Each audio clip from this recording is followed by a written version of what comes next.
Bonjour mes frères et sœurs, le temps de repentance c'est maintenant. Le Seigneur nous dit dans Acte 17 verset 30, Dieu, sans tenir compte des temps d'ignorance, annonce maintenant à tous les hommes en tout lieu qui ont à se repentir. Et le Seigneur me montre avec le Saint-Esprit, c'est vrai, c'est important de vraiment de mettre la parole en pratique. Le temps de repentance, c'est maintenant. N'attends pas qu'il soit trop tard. Si tu retournes à Dieu, il ne te rejettera pas. Ce n'est pas possible. Si tu es sincère dans le Seigneur. On parle beaucoup de l'évangile aujourd'hui, mais le temps, c'est maintenant. L'église sera enlevée, c'est vrai. Il ne faut pas écouter trop ça. Si tu acceptes le Seigneur, tu es déjà enlevé. Lorsque tu vas mourir dans le Seigneur, tu auras cette repentance. Il n'est jamais trop tard. Le Seigneur nous dit, il faut lire les Écritures. Il y a beaucoup d'enseignements qui ne sont pas bons du tout. Mais il faut être humble de cœur, comme moi de cœur. Ce n'est pas le fait d'être pasteur dans une église et pas dire la vérité. Le temps de repentance, c'est maintenant. C'est pour votre bien. Et je dis, le temps de repentance, c'est maintenant. N'attends pas qu'il soit trop tard. Si tu retournes à Dieu, il ne peut pas te rejeter. Si tu es sincère de cœur, il ne peut pas te rejeter. Chaque humain est différent. La foi est personnelle. Mais la repentance, c'est pour toi, pour ta famille. Beaucoup ne comprennent pas ça. 10 ans, 20 ans, 30 ans de ministère, 30 ans peut-être fidèles dans l'église, et ils n'ont rien compris. Ce sont des religieux, habitués à la parole de Dieu, mais la repentance, c'est le Seigneur. Réveille-toi.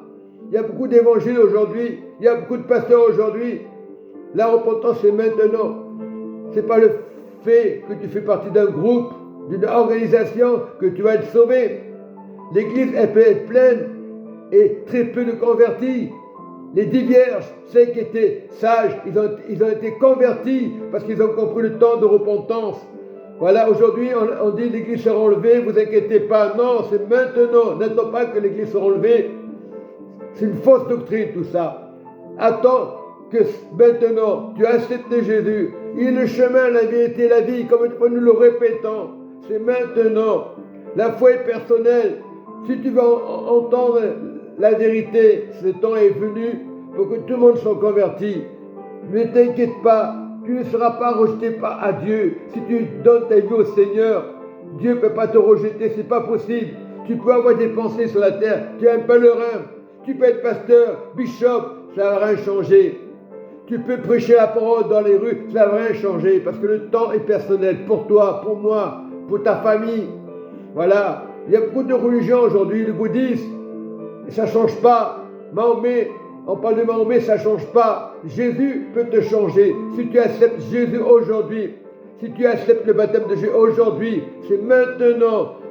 Après, il y aura des pensées.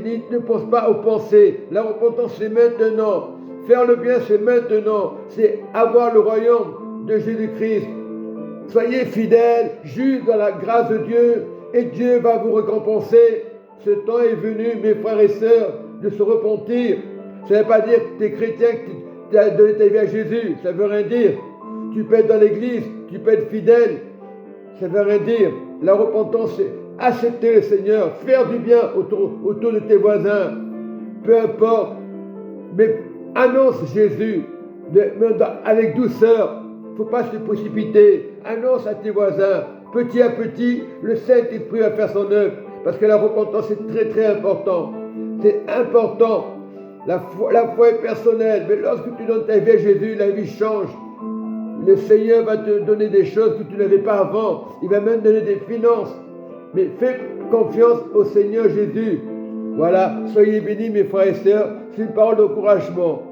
Soyez bénis car Jésus vous aime. C'est maintenant. Pose pas la question.